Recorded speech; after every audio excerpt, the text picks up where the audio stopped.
Assalamualaikum warahmatullahi wabarakatuh.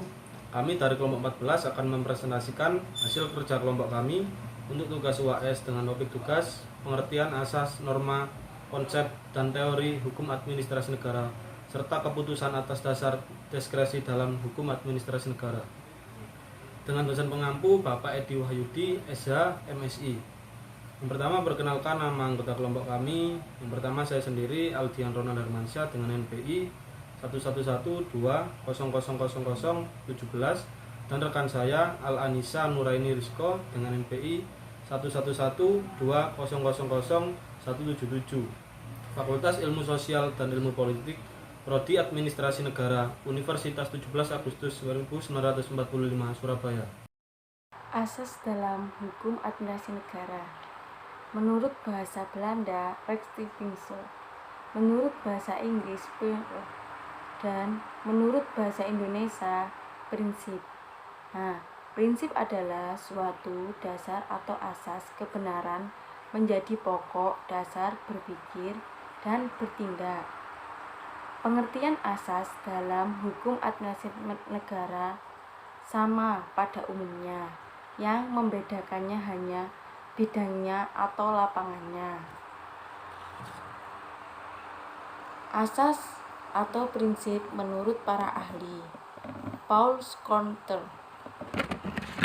Pikiran-pikiran dasar yang terdapat di dalam dan belakang sistem hukum masing-masing dirumuskan dalam aturan perundang-undangan dan putusan hakim yang berkenan dengan ketentuan dan keputusan individual dapat dipandang sebagai penjabaran.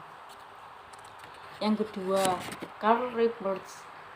Asas-asas hukum, gagasan yang membimbing dalam peraturan hukum yang mungkin atau yang sudah ada, yang dirinya sendiri bukan merupakan aturan yang dapat diterapkan, tetapi dapat diubah menjadi demikian. Asas hukum dalam hukum administrasi negara. 1. Kebenaran yang fundamental. Nilai-nilai, pikiran-pikiran atau gagasan dasar yang umum, sifatnya yang menjadi landasan secara garis besar dalam pembentukan, penerapan, dan pengembangan ilmu hukum administrasi negara. 2. Gagasan yang membimbing dalam pengaturan hukum administrasi negara. 3. Dasar dari sistem hukum administrasi negara. Contohnya, asas-asas keabsahan, asas-asas penyelenggaraan pemerintahan yang baik, asas-asas kelola pemerintahan, good government, asas-asas produk keabsahan, norma hukum dan perbedaannya dengan asas hukum. Asas hukum bukanlah norma hukum yang konkret, melainkan merupakan latar belakang peraturan yang konkret. Itu dapat diterapkan secara langsung pada peristiwanya, sedangkan asas hukum diterapkan secara tidak langsung. Norma hukum pada hakikatnya merupakan perumusan suatu pandangan objektif mengenai penilaian atau sikap yang seyogyanya dilakukan atau tidak dilakukan, yang dilarang atau dianjurkan untuk dijalankan. Norma hukum dalam arti sempit, nilai yang terdapat dalam peraturan konkret. Kalau asas hukum merupakan pikiran dasar bersifat abstrak, sedangkan norma hukum dalam arti sempit merupakan nilai yang bersifat lebih. Ini contoh dari norma hukum. Asas keabsahan, keputusan pemerintahan. Sah tidak sahnya suatu keputusan pemerintahannya. Keputusan pemerintahan sah apabila dalam dalam pembentukannya tidak bertentangan dengan peraturan perundang-undangan dan asas umumnya pemerintahan yang baik. Yang ketiga, konsep dalam hukum administrasi negara. Konsep selalu digunakan dalam peraturan hukum untuk menyatakan kehendakannya.